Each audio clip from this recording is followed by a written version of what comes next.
Inaresto ng mga otoridad ang dalawang individual na sangkot sa insidente ng pagnanakaw sa isinagawang hot pursuit operation noong April 13, 2024 sa Barangay Aberfers, San Jose City, Nueva Ecija.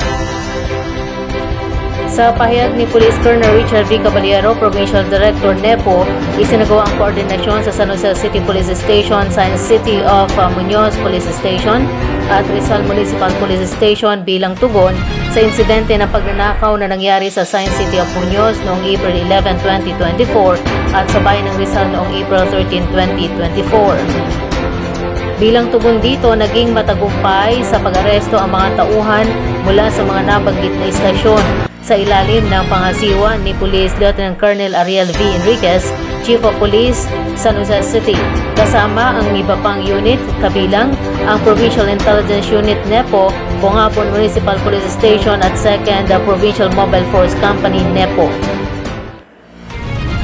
Hindi na nakapalagpa ang dalawang lalaking individual sa edad 20 at 25, kapwa walang trabaho at naninirahan sa San Jose City, Nueva Ecija. Nakuha sa kanila ang isang 9mm at isang shooters caliber 45.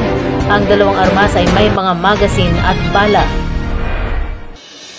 Bukod dito, dalawa pang baril ang na-recover mula sa mga suspect na inilarawan bilang isang 9mm shooter's guardian at isang One Rock Island Armory M1911 A1-FS 9mm.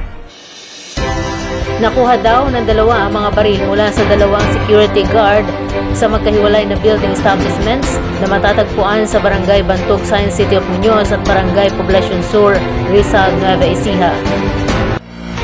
Naharap ngayon ang mga suspect sa kasong robbery, theft at violation of Republic Act 10591 o illegal na pag-aari ng mga baril at bala.